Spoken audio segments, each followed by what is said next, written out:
And we are live. Good morning. I always want to say, when I say good morning, because we do a night show, I always want to say good morning, Vietnam, like I'm Robin Williams. But good morning. Welcome to the show. My name is Blake Ruffino. Alongside me is my co-host, Joe DeLeone. Good evening, sir. How are we doing?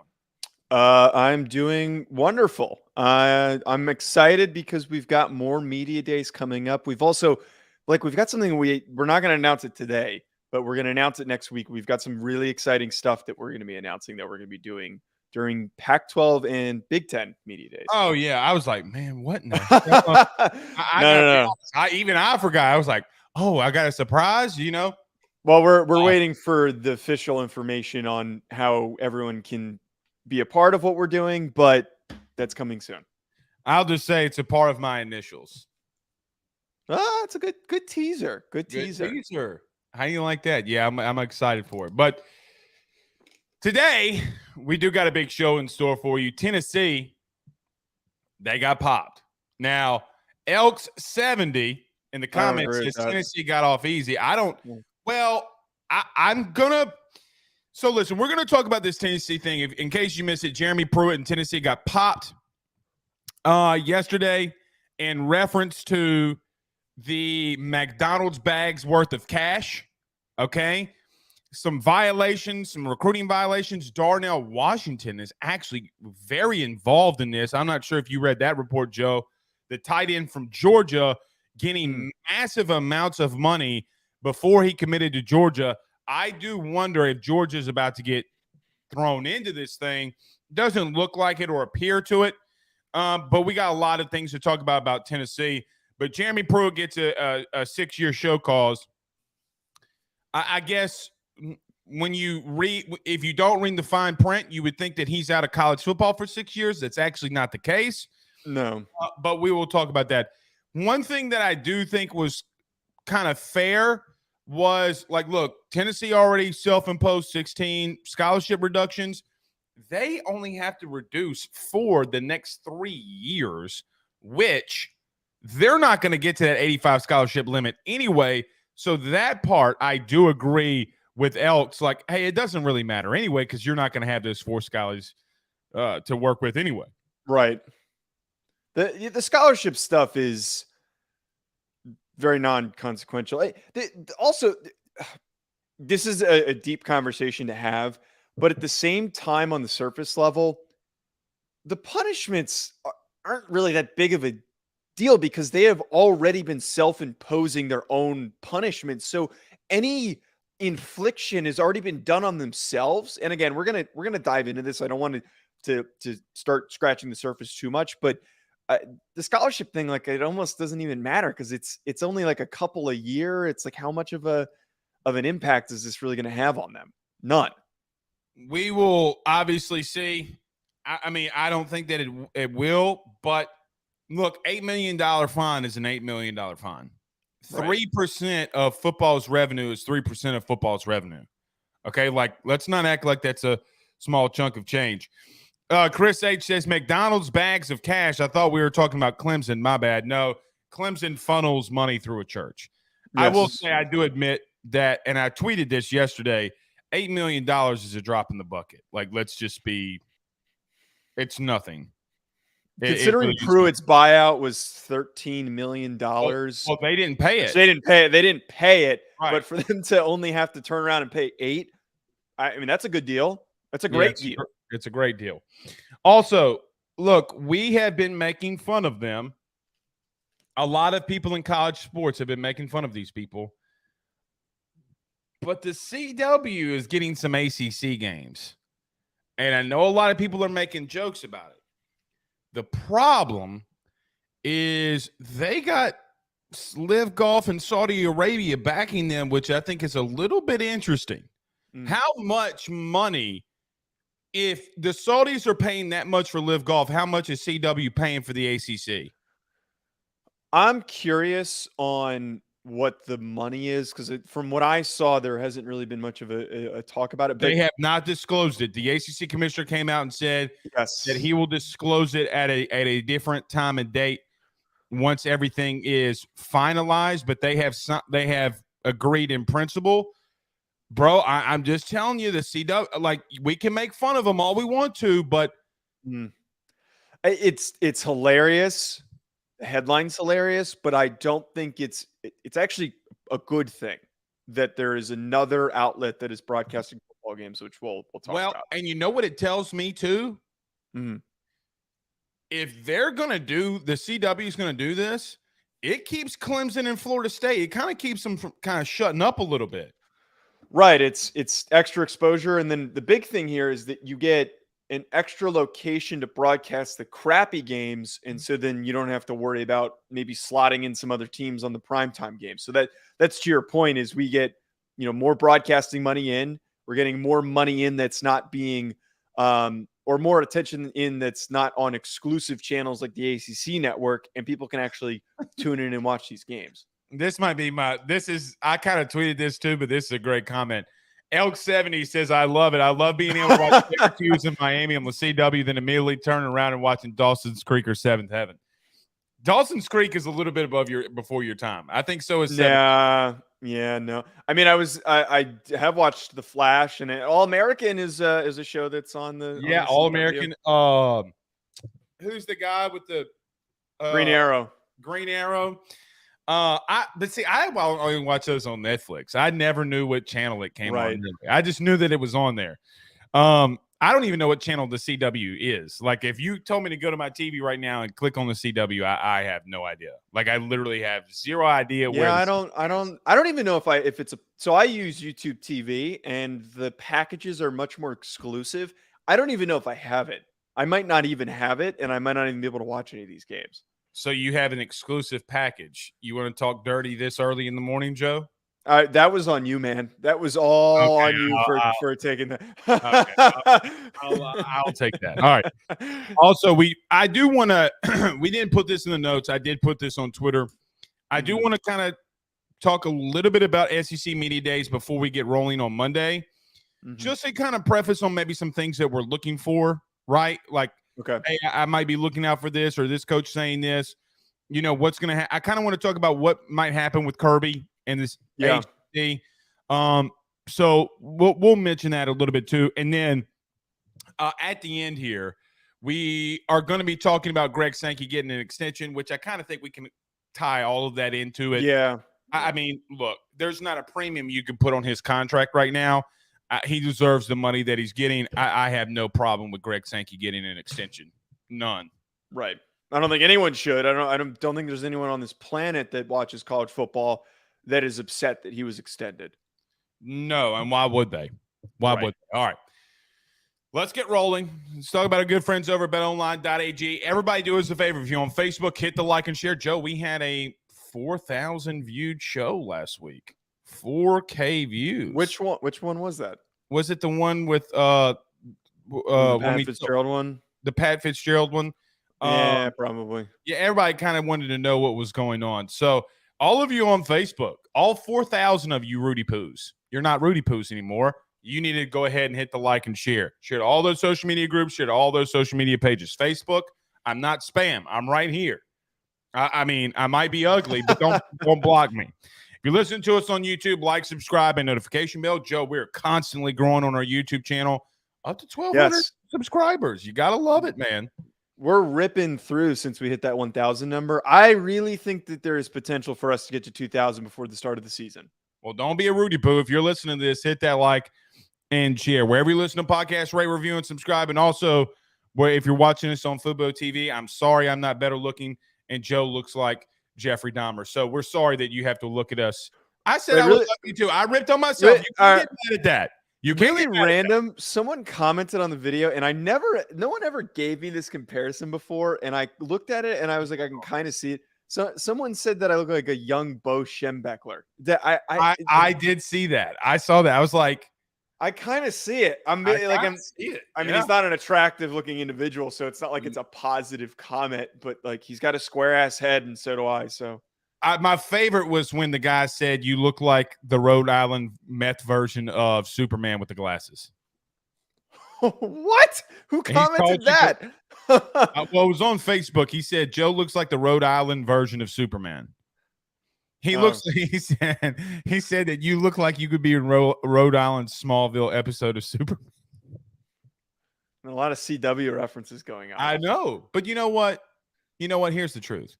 We both have good-looking women. You have a girlfriend. I have a wife. So suck it, people who call us ugly. That's what I got to say. All right. So about our good friends over at BetOnline. Let's talk about this Tennessee stuff. I'm going to read it off in the beginning so everybody kind of knows it's going to be a little long. That's what she said. But let's talk about Tennessee. I'm sorry, man. I can't help it. I'm on fire today. I'm on fire. All right. Don't go anywhere. We're back next. BetOnline is the fastest and easiest way for you to wager on all of your favorite sports, contests, events with the first-to-market odds and lines. Find reviews for all the news for each league, including Major League Baseball, NFL, NBA, NHL, combat sports, college sports, esports, and even golf. BetOnline continues to be the top online resource for all of your sports information for live in-game betting, props, and futures. Head on over to BetOnline today and use your mobile device to join and make your first sports bet. Use our promo code BELIEVE50, that's BELIEVE50, BLEAV 50, to receive your 50% off welcome bonus on your first deposit. That's betonline.ag, betonline.ag.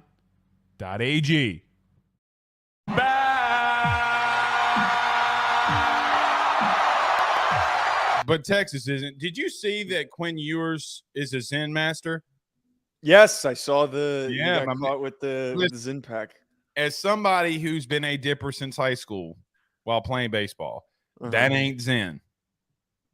You think he's dipping? I know. I don't know, dude. I feel listen to me. But 20-year-olds. How much experience do you have of dipping? None, but I have a lot of experience with. I can tell by the diameter of the can. What? I can tell. Measure? Have you? Do you know the difference in the size? I know the circumference of a dip can. Yes, but compared to Zin, though, is it that it's different? A bigger can. It'd be a thicker, bigger can. See, this is a small one. He's got the perfect dip ring. I just feel like most 20-somethings do the Zin. I feel like there's so few people in my age group that don't do Zin, as opposed to I don't really see any. When I played in college, I had a lot of teammates who dipped, but I feel like no one really does dip anymore. I think it's everyone 30 and up who does dip. Yeah, I probably need to get on the Zin, but I tried it once and didn't. It's not great. I've done it a couple times. I've not had any good experiences with it. Yeah, it's not good. All right. So you have trivia. I didn't think you would be prepared, but I have a trivia too. So I'll let you go first. Let's hear your college football trivia. Okay, I have two. The first one, what stadium's renovations are the most expensive ever at $450 million? Texas. Give you one more guess. Okay. Can I ask for a lifeline? Who are you going to ask the lifeline to? Is it in the South? It is in the South. 450 million. 450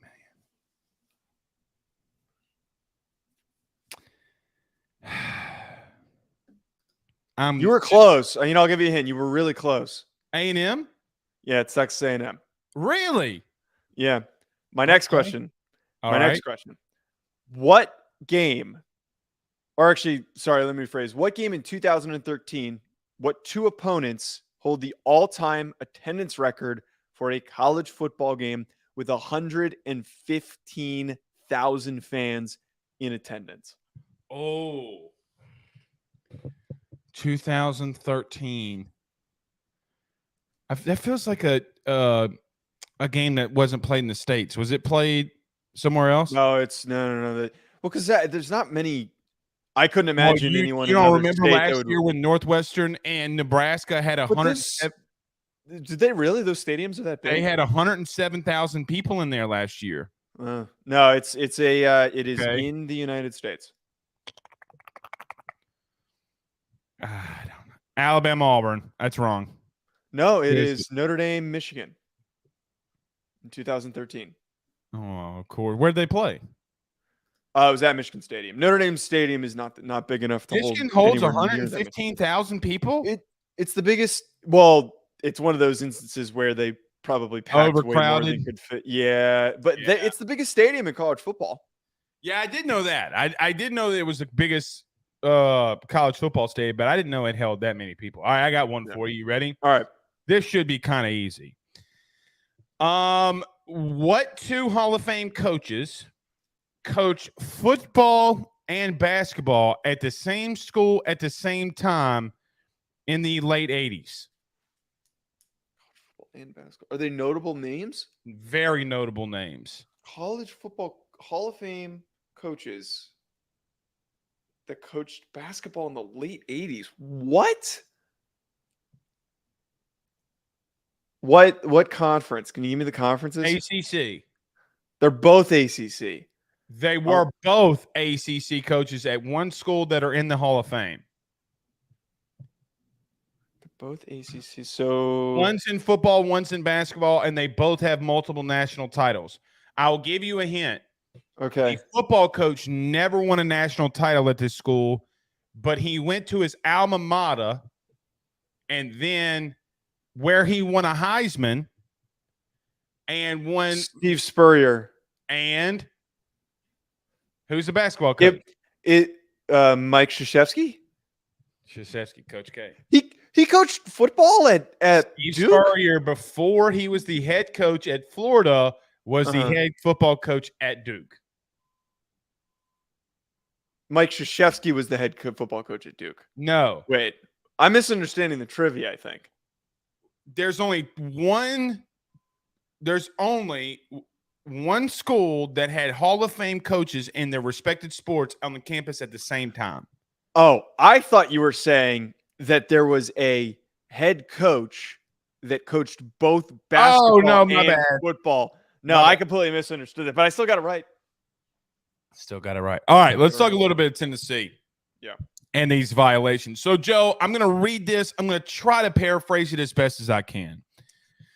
Former Tennessee head coach Jeremy Pruitt had a 6-year show cause. We'll come back to that. But Tennessee lost 28 scholarships over 5 years. They've already self-imposed 16. They only have 12 left over the next 3 years, which they can do 4 scholarship reductions per year. Multiple assistants got show causes. I'm not going to go down all of those. One got a 5-year show cause. One got a 10-year show cause. If I'm not mistaken, the one that got a 10-year show cause was Brian Niedermeyer, who was found guilty of going to and picking up Darnell Washington with $175,000 worth of cash in a duffel bag and picked him up in a plane. He got a 10-year show cause per this report. Tennessee will lose 36 official visits throughout the recruiting process. The Vols will have to select 10 regular season games during which they cannot host official visits, including 4 SEC games. I do think that is the biggest of all the of everything going on. I think that is the most significant. When you can't host recruits of the next couple of years, like how can you, bro? They can't host recruits during Tennessee, Alabama, potentially. Wow. I think that is a very big deal. So half of their SEC games, which also means, Joe, all of their home games. That basically what they're saying is all of their home games, they can have official visitors at their home games. Now that's nuts. Now, Pruitt, I'll get to this one last. So they have an $8 million fine, 3% that they had to pay back through their what they gained in football. They have some wins that they have to vacate. But here's the thing. Jeremy Pruitt, who was the big name in all this, got a 6-year show cause. He'll be suspended for the entire first year if he is hired anywhere else. So, meaning next week, Jeremy Pruitt could be hired by the University of Alabama and be suspended for a year, and they could be the DC the following year because he served his 1-year suspension. So even though he's got a 6-year show cause, if he's hired anywhere, he can still be a DC somewhere. So it's not really a 6-year show cause.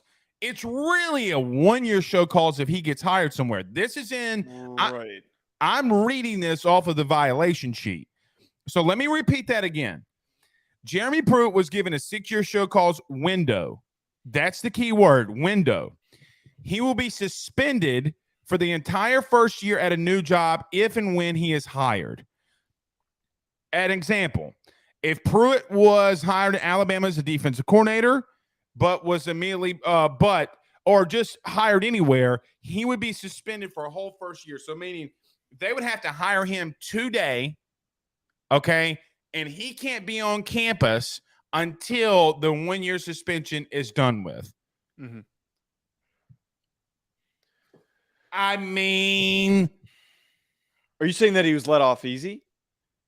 Is that what you're trying to get at here? I think that that's pretty much getting off easy.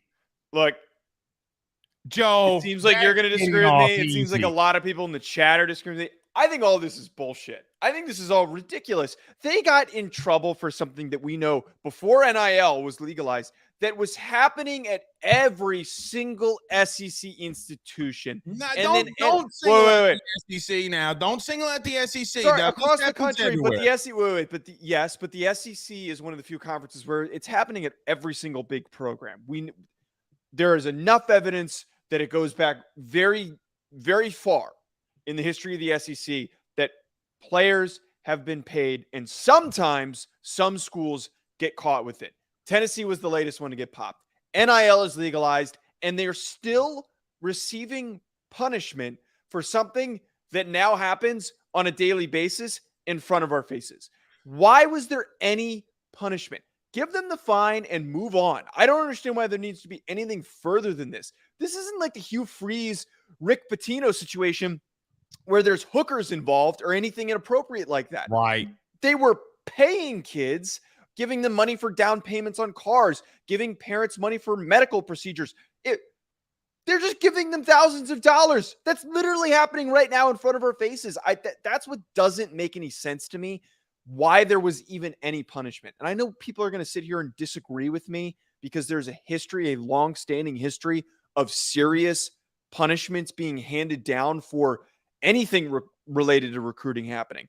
But for what we now have and the changes, there should be nothing. Give them the fine and move on. I'm going to disagree with you.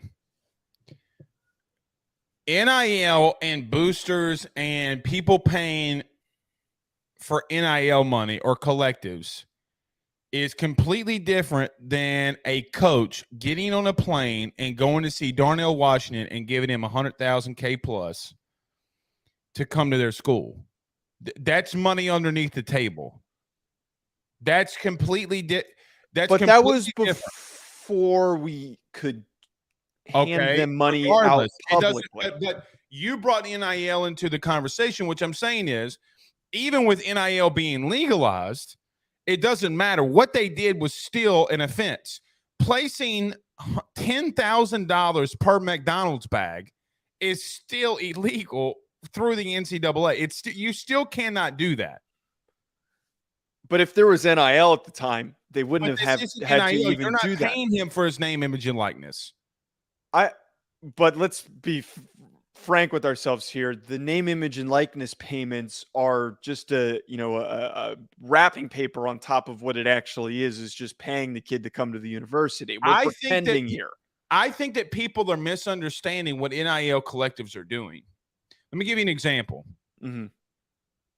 Do you think that boosters in schools aren't trying to cover their ass? Let me tell you what's actually happening. And these NIL collectives, very quickly, because I don't want to go down this rabbit hole. Yes. They are making sure that you're on campus for more than 3 months before you start getting paid.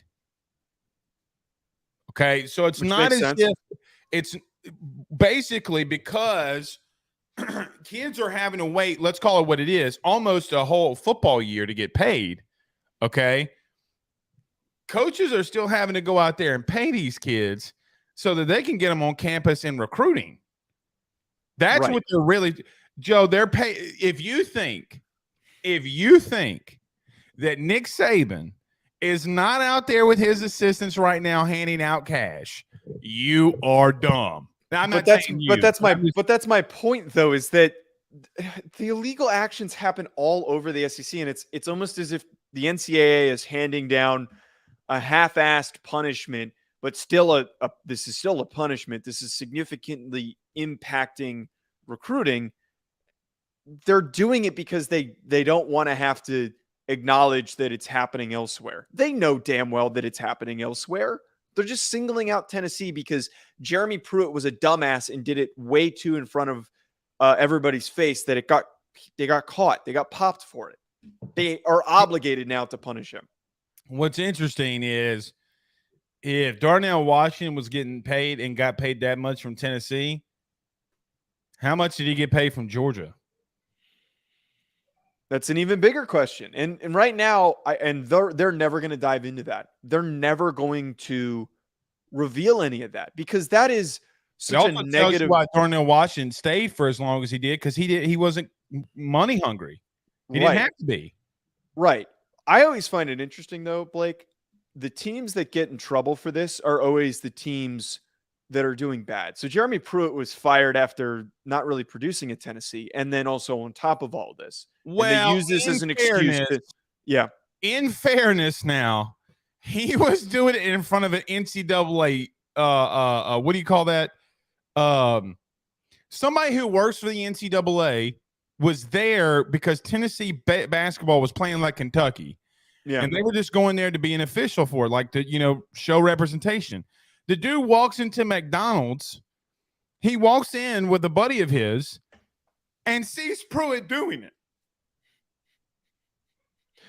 That's really stupid. I didn't know that part. That's pretty stupid. It's a small school, but my man's out in the public putting in envelopes in the McDonald's bags now. Like I get what you're saying. I understand what you're saying. Like Alabama's never been popped for it. Actually, they always pop schools when they're down bad, and then they're very obviously doing it, and they get caught. But like theoretically, if Nick Saban this happened, I don't think Nick Saban would ever get in trouble for this, and I don't think Kirby would ever get in trouble for this because you can't have your best institutions be the ones getting in trouble because then it is a negative reflection of just college football as a whole. And then to have to vacate wins potentially, like it would cause too much of a commotion and would make everything look terrible. It very rarely happens with these successful programs. I'm going to kick this. This is a great question. I'm going to kick this to you first. Who's more to blame, Tennessee or Pruitt? Because I do think that this is a very interesting conversation. I do think it's a very interesting conversation. And Junkyard Dog was the one who sent the comment. Thanks, Junkyard. I think it's an interesting conversation. Why is Tennessee more punished than Pruitt? I mean, that's always a great question, and that's why I sit here and I yell and say that this is bullshit. I think that Pruitt is the most to blame, especially for what you just brought up, that I didn't know that aspect where he idiotically, blatantly did it in front of an official the way that he did. It's kind of like the Alabama coach who got in trouble trying to bet at the sports book, who just could not have made it any more obvious. Well, that was a little different. He texted through like the WhatsApp. Yeah. And then the guy that he texted that Luke Holman was not going to be pitching literally went to the Cincinnati Sportsbook and said, I have inside info. Here's $100,000. But people are not smart, Joe. They're not smart. So I think it's Pruitt's fault for getting caught. It's not his fault for him doing it. I'm not going to sit here and say it's his fault for doing it because, again, a lot of the successful programs in the SEC are doing it, but are not getting caught. I don't blame Tennessee at all. And that's why I don't think it's fair to sit here and get upset and say that they should have received the bowl ban, because it's not fair to multiple years after the fact Correct. To then punish another group of kids, a new coaching staff for something that they didn't do. This isn't like the Jerry Sandusky situation where that is, you kind of have to hand down something as significant as that. But the fact that NIL is now legal and the fact that you'd be punishing a random group of kids, it's fair that there is no bowl ban here. All right. Here's been my my take always. I do think both needs to be punished because a school cannot go scot-free when something like this happens, right? Yeah. However, they do receive, let's call it what it is. Now, some of the assistant coaches that actually did it, the minions that were actually doing all this, they got popped more than anybody. Like Niedermeyer got popped. I mean, a lot of the assistant coaches, it really is damaging to them. They're the ones that got the significant part of this. The problem that I have, the only problem that I have is this. Is on the surface, it looks good. This is classic NCAA. On the surface, Jeremy Pruitt's punishment looks significant.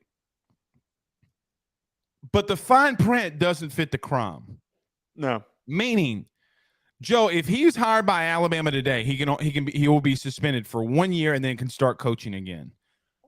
While over the last, during a 5-year span, Tennessee not only is having to pay a fine, but Josh Heupel is 28 scholarships reduced than what he should be. So basically, this is hitting Tennessee more in a longer period of time than it is actually hitting the person that committed the crime, right? I don't think that that's fair. I don't think that it's fair that Jeremy Pruitt can be hired by Alabama today and be suspended for a year while Tennessee continues with a new administration. Philip Formel's not there anymore.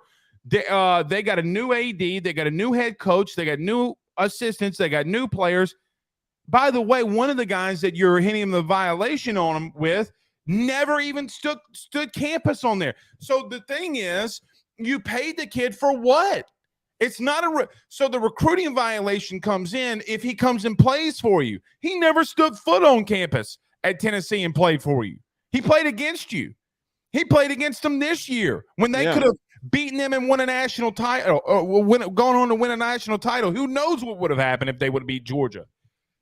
My only point is it feels like Pruitt got off a little bit soft. Saban.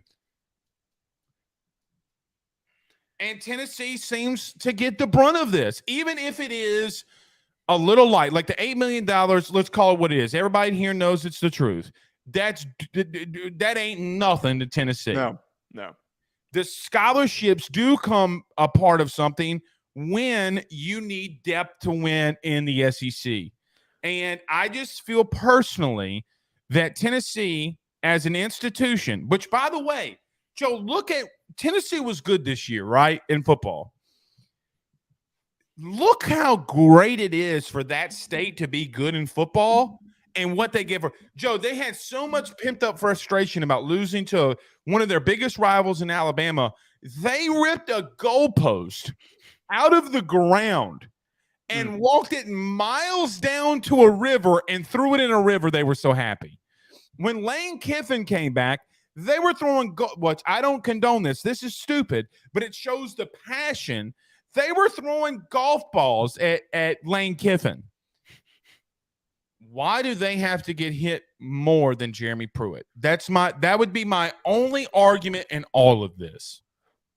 I also add to your conversation here that Tennessee's getting hit with this the worse than Jeremy Pruitt is. Like, that's the other thing too, is that, like, if we're going to punish somebody, it should be Jeremy Pruitt.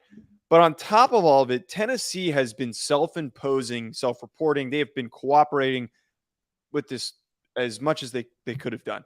I forget exactly what their self-imposed inflictions are. So here's their self-imposed inflictions if you want them. Do you want them? Yeah. Go ahead. $8 million fine, 28 scholarships, 3% of next year's football revenue. That's what they put on themselves before the punishment was announced. Oh, no, they put on 16 scholarships is pretty much all they did. Yeah, they reduced scholarships. So and they reduced visits that players could take. So recruiting visits, they did that too. I would argue if they cooperated this quickly and this aggressively, there should not have been any recruiting or scholarship. I agree. Like that's the part that bugs me the most is then, like, I'm not going to keep circling it back to this, but again, the fact that NIL is now a legal thing and that's part of what they're getting knocked for is just the general process of paying a player, which is now publicly accepted. That to me is BS. But on top of that, you go out of your way to be cooperative. You go out of your way to be respectful of the process. You don't decide to just sit back and say like, all right, give us your best. They imposed their own punishment that is comparative to what the NCAA would have dropped on them had they had waited. And the fact that they are then still punished aggressively and hurt in the most important aspect of college football, which is recruiting, is nonsense. It is, again, the continued proof. How many times on this show do we need more and more proof that the NCAA does not know how to operate effectively and handle its own affairs? They are never going to get anything right.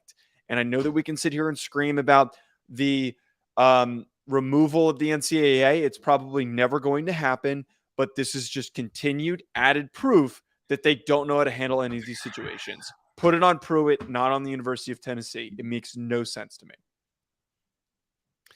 I agreed with everything you said until you said the NIL thing. I think we're lockstep and key on that. I just don't think.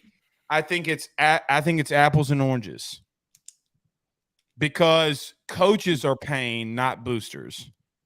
But what has happened here? So, last thing I would say, and I'm being rhetorical with these questions. You believe that there should be guidelines and restrictions on NIL, where I tend to agree with you on some of it. Okay. The only thing I would say is that that's not what they're not hitting them. Joe, they did actually, believe it or not, they did not get hit for paying the players. That's not what the infractions are. The infractions are their actions on how they paid players. Joe, 72 players are under investigation in all this. 72.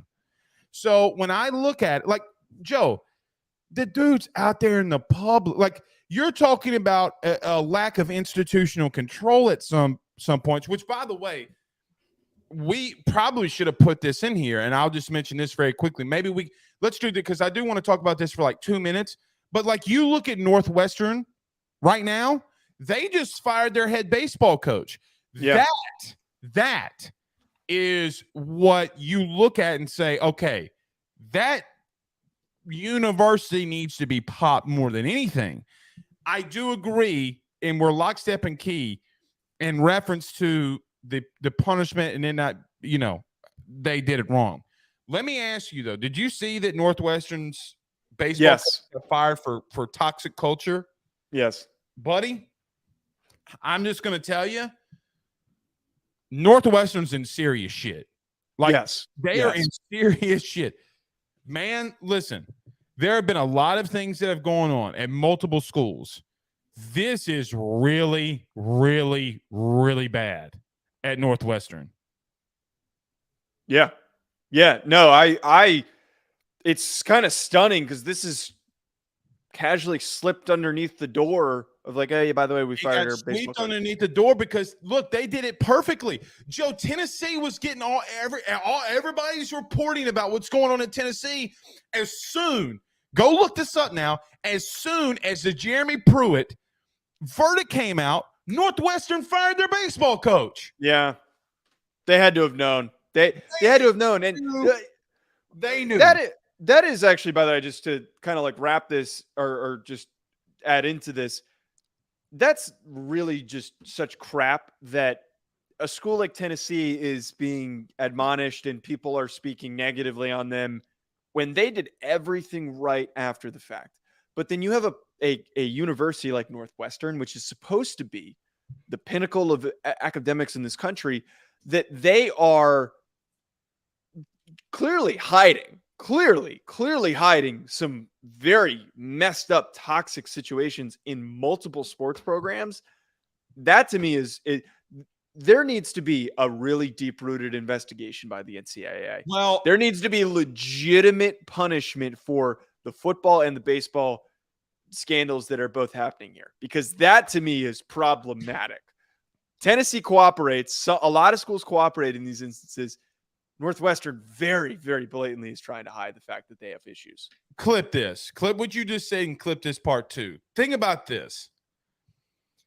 The biggest news really over the last 24 hours has been Tennessee, which correct? Like it's been the biggest thing going on in college sports. Meanwhile, we as fans of college athletics are more upset about players being paid in recruiting than we are another coach at Northwestern being fired for toxic culture. It's, oh, they cheated. Oh, look what Tennessee's doing. Meanwhile, you have another dude at Northwestern for baseball and Pat Fitzgerald hazing dudes. We're more upset as a country, Joe, of people being paid. And let's call it what it is. Most of these players do not come from rich families. They come from very impoverished, very underfunded areas. And we're more mad that these players got paid and recruits got paid than we are an old, fat, wrinkly-ass white dude out here trying to say, hazing dudes. Pat Fitzgerald, you long, titty, nippled, having ass, ho! All right, now don't clip me out. Clip that part out. I'll take that part out. Cool. All right. But the worst part, Blake, is that the apologists for the people talking about Northwestern is disturbing. To me is there shouldn't be any apologizing for that. There are two sides to an argument for Tennessee, and we can sit here and have a conversation about it. There is one right side on Northwestern, and it's BS that some people are apologizing for them. Listen to this. Because he's out here sticking out for Pat Fitzgerald, you can clip this too. I will give $25,000 to the charity of Darren Rovell's choice if he puts on pads and goes one-on-one with me in a three-point stance. Mano y mano. He's not going to do that. He's not. There's no way. All right. We do have a couple of comments in here I do want to get to. Elk says, Blake, don't forget about the mustard. That's true. Coda says the only reason people are talking bad about Tennessee is because they are just a bunch of big mouth a-holes when they win one big game or series. Now, I will admit, their fan base, although their fan base is really rough. It's a lot of shit. But you have to be able to, as a human being, you have to be able to separate the two and say, look, man, their fan base is just like every other SEC fan base. I talk shit. You talk shit. Everybody talks shit. You're a Notre Dame fan, Joe. If Notre Dame this year beat Ohio State, you would be out there talking shit. Yeah, but here's the problem, though, Blake. We're recognized as one of the worst fan bases in all of college football. So, I'm not going to pretend. Well, there is one thing Notre Dame wins the national championship in every year. Fencing. No. Toxic fans. Pretension. Like when y'all beat Tennessee in baseball, I was like, my Jesus. Dude, we beat Texas in baseball, and I shit-talked the Cherry Stripe guys, and they were so upset because it's like, you don't know anything about this baseball team. You're like, damn right I don't know anything about this baseball team, but am I going to say something? You bet. Well, it's so funny because Notre Dame beat Texas. LSU then turns around in the top of the ninth inning and beats Texas. Gavin Dugas, you stud. Okay. I ripped them alive my damn self. Justifiably. Yeah. Josh can be a Rudy Poo. And you know it, Josh, if you're watching. I love you. All right. You want to talk about the CW? Yeah, let's hit this quick. All right, let's talk about our good friends over at BetOnline. Let's reset ACC, CW. Joe, I think that this is more significant than people are giving it credit for. We talk about it. Yeah. BetOnline is the fastest and easiest way for you to wager on all of your favorite sports, contests, events with the first-to-market odds and lines. Find reviews for all the news for each league, including Major League Baseball, NFL, NBA, NHL, combat sports, college sports, esports, and even golf. BetOnline continues to be the top online resource for all of your sports information for live in-game betting, props, and futures. Head on over to BetOnline today and use your mobile device to join and make your first sports bet. Use our promo code BELIEVE50, that's BELIEVE50, BLEAV 50, to receive your 50% off welcome bonus on your first deposit. That's betonline.ag, betonline.ag.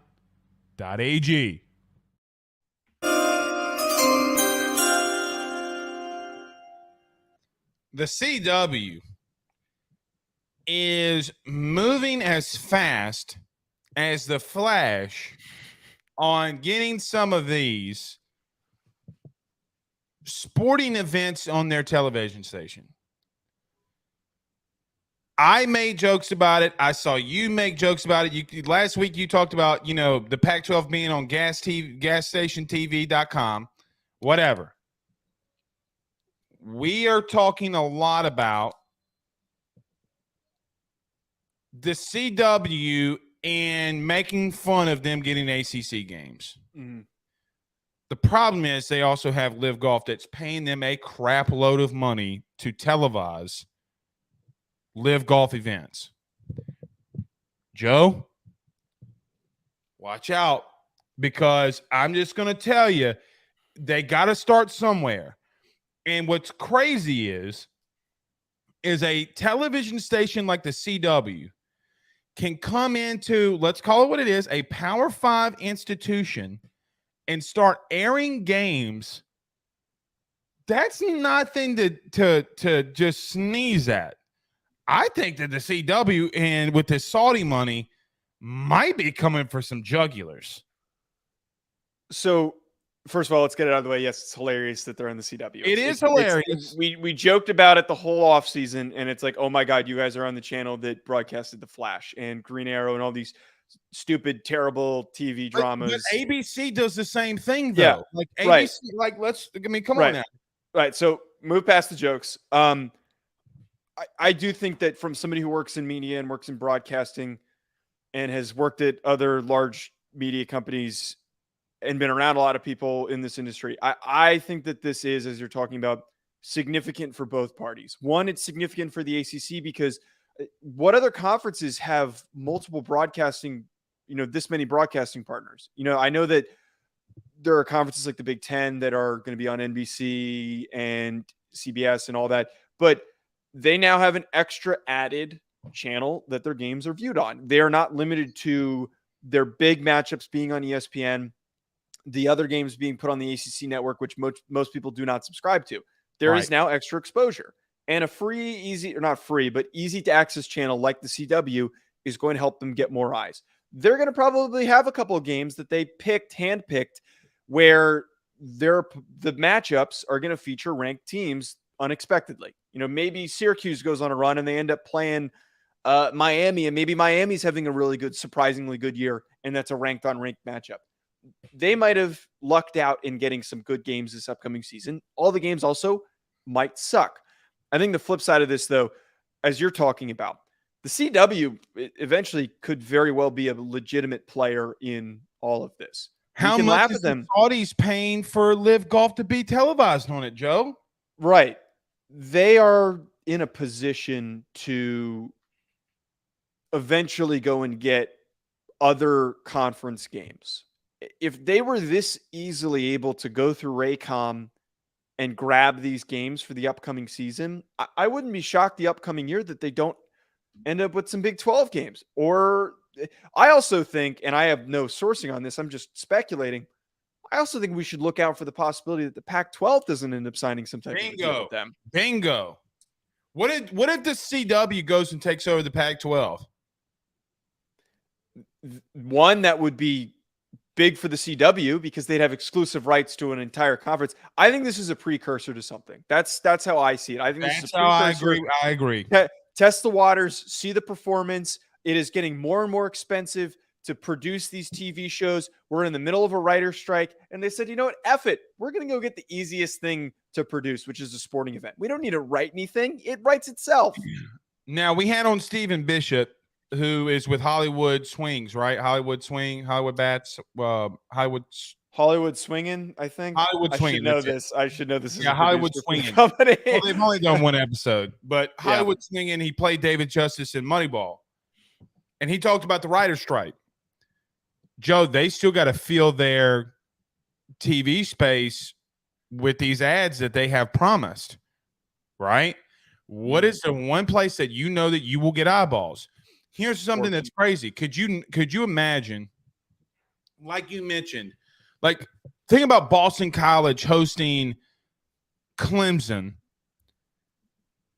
at 11 a.m. on a Saturday morning.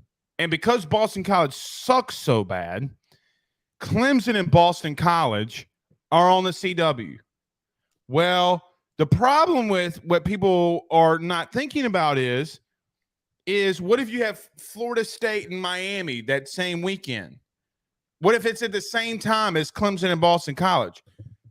ESPN's going to take Miami and Florida State. Yeah.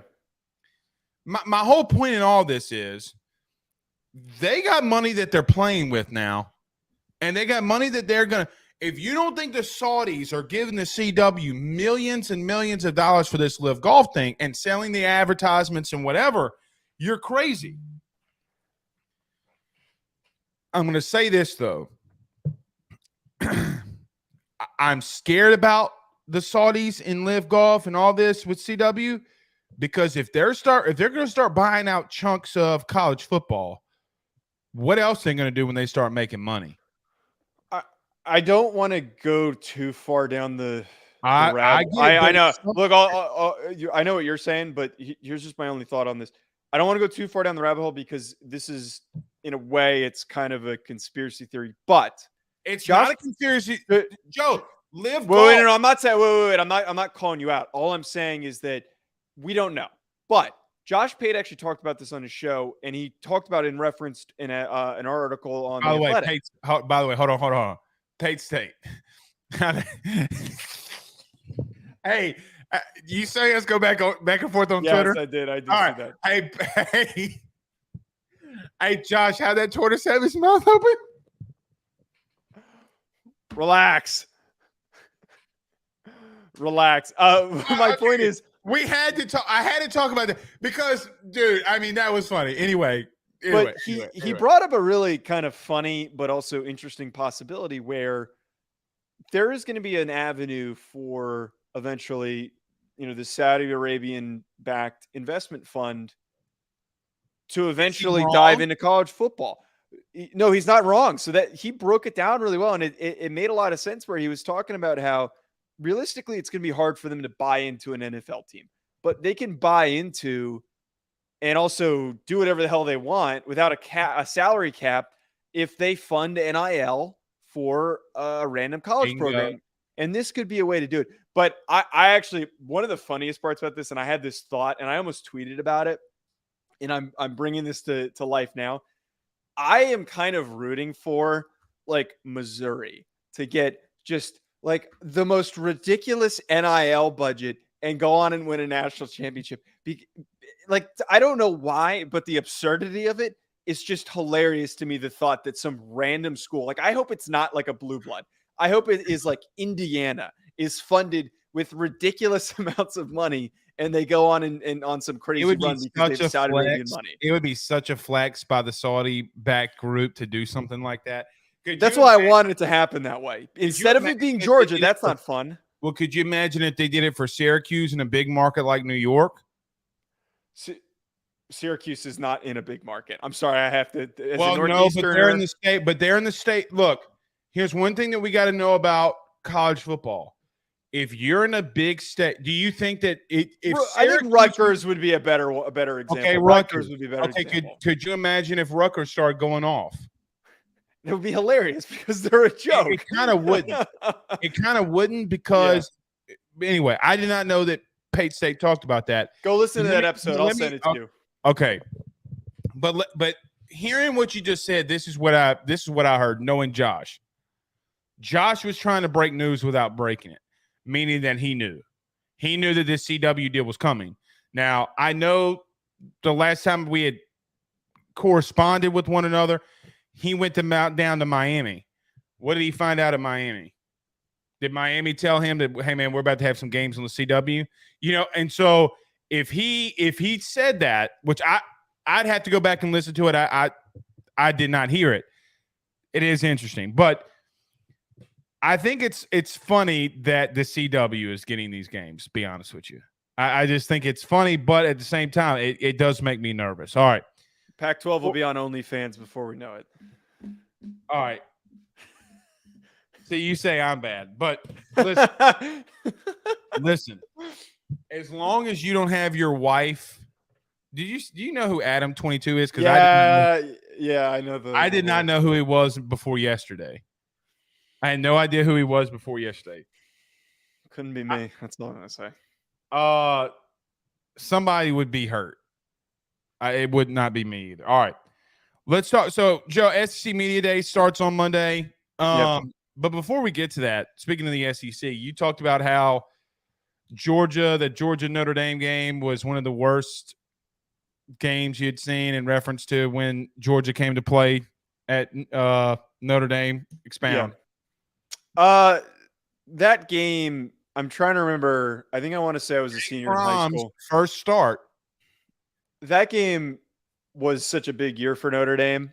And that was probably one of the best games that I've seen them play. Like, for anyone who, and it's hilarious to me, and I was one of these people until I kind of let the frustration wear off, to say that Brian Kelly couldn't prepare any team to battle it out with an SEC opponent. He really could. And now that he's at LSU, we see why he's succeeding.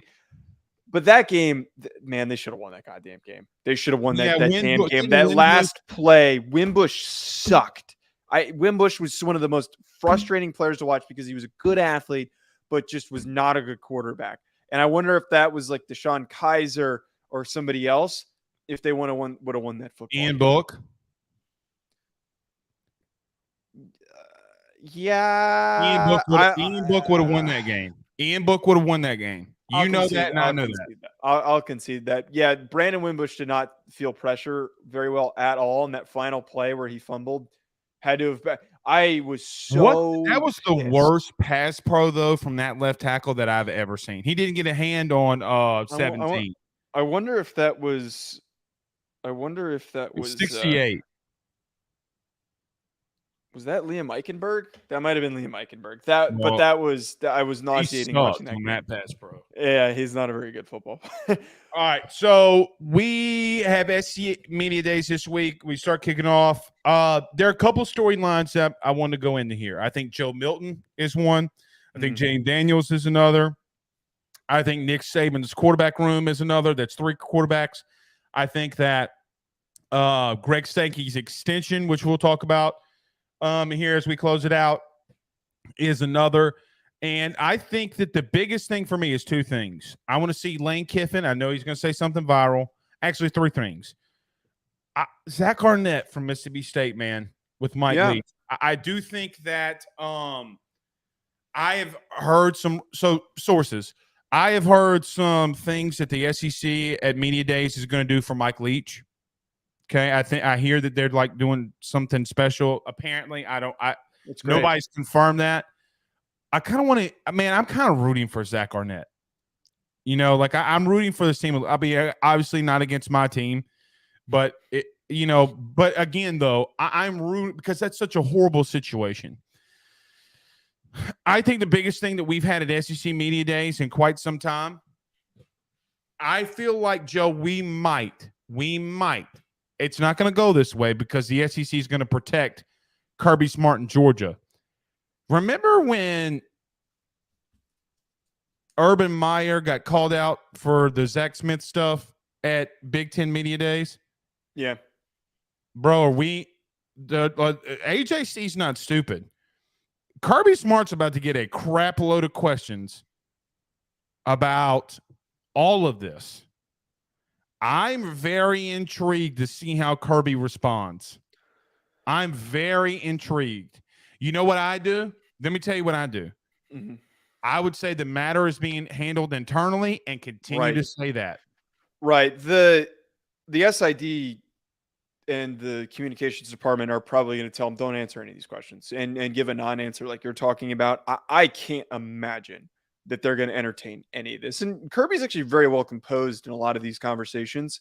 I do think that there's probably going to be the AJC, whoever they send as a representative. I would be shocked. That's actually talking about things to watch for. Do they send the guy who wrote the article? No, I think that they're going to send Mike Griffith. So Mike Griffith's Okay. a friend. I think they're going to send Griff. I don't think that they're going to send the other dude. I That'd would, be amazing if they sent the other well, guy. here's Talk the thing. about Here's the drama. thing, though. Here's the thing, though. And look, I know Mike.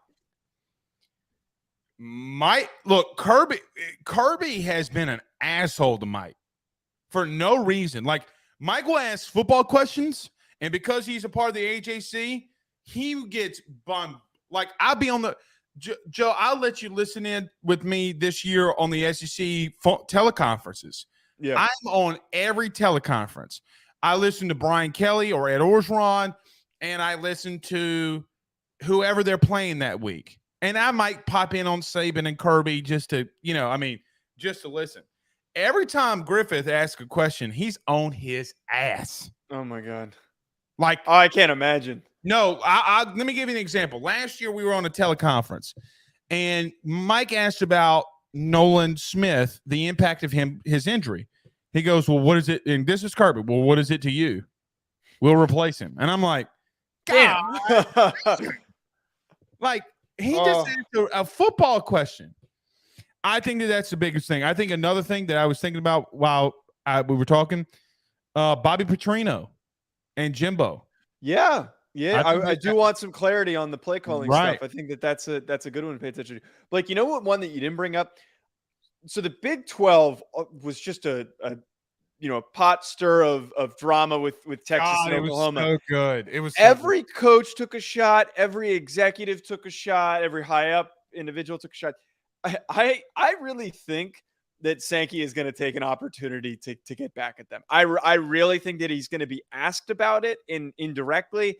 And knowing Greg Sankey and just the way that he handles himself and conducts himself is not going to put up with any of the crap from your mark. I'm waiting. There's going to be one really good quote about Texas and Oklahoma in regards to the opposite comments of how they were very rarely one of the top teams and other teams were beating them on a frequent year-to-year basis. Well, he's not wrong. He's not. Your mark's not wrong. He's not, but I'm betting that Sankey is going to come back with some witty retort in the sense that, like, oh, well, we only go for the top big brands from your conference. We're not going to take anyone else. I'm willing to bet that happens. I agree.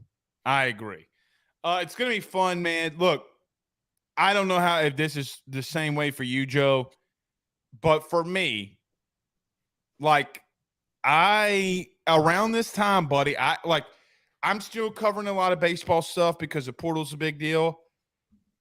Dude, like, I start really ramping up here in reference to football. And I think the SEC media days are kind of the at least for me, and I'm biased and I get it, but it just kind of really starts kicking off. Because, Joe, in 2 weeks, kids start reporting. Okay? Like, I don't think people get that. Like, at least kids start reporting in 2 weeks. Joe, we'll be out at camp. Like, we might have to go later on in our shows because, Brian Kelly usually, because of the weather here, it rains every evening in the summer. He was been doing morning practices during camp. And I'm like, man, like 2 weeks from now, we got camp starting. So it's just so good. It's going to be so fun. I am intrigued. We're almost there. I know. Well, what's crazy is that we have a month and a half, really. Like, look, man. Don't say that. Shush. That's not that long. That's not that long. Yeah, it sounds too long to me. I'm going to stick with the 2 weeks until camp starts because that sounds a lot shorter in my eyes. In my peanut brain. Can a peanut actually fit in that small head? I got a big ass head, man. I bet my head's as big as yours, and you're a lot bigger than I am. I used to have to wear like the extra large helmet. My head's big as shit. Oh yeah, I had in high school. I had to wear like a really big. Helmet. Is your head unproportionate to your body? Yeah, it's very disproportionate, especially because I lost a lot of weight. I used to be a lot bigger, but yeah, I got a big ass head, man. All right, one last question before we get out of here. Okay. You and your buddy Sean did a what would food would this school be segment? Yes. Yeah. What did you pick for LSU? Cajun seasoning.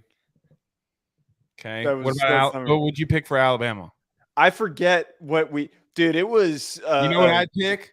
What? Roadkill. You can't buy that at a grocery store. Have you ever been to Alabama? I will not direct anyone to go listen to that because it is one of the worst, most unlistenable radio bits that I've ever done. It was funny because we sat there for 30 minutes and we just rattled off random food, the first thing that came to mind.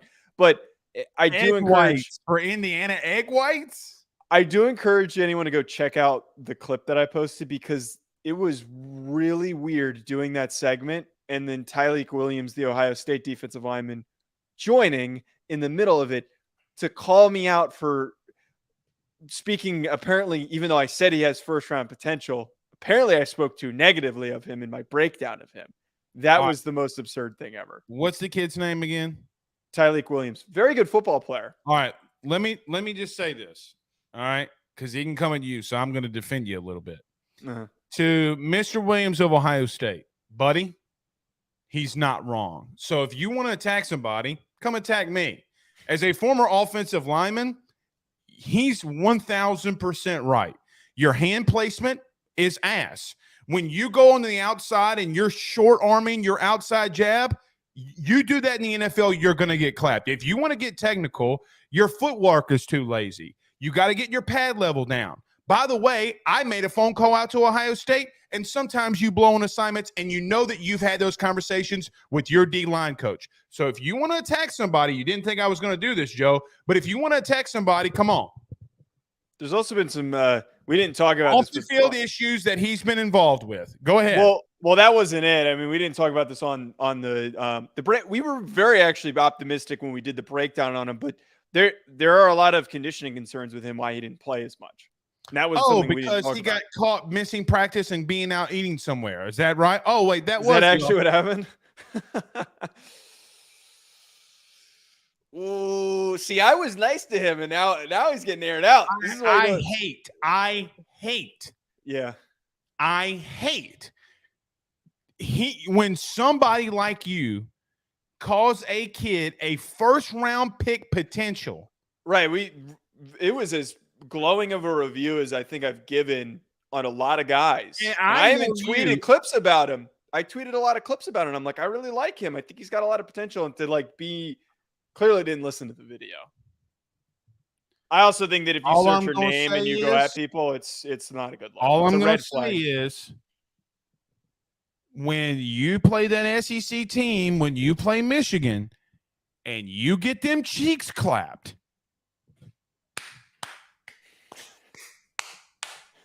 all up and down the field, you better shut the fuck up. I won't disagree with that. See y'all Monday. Peace.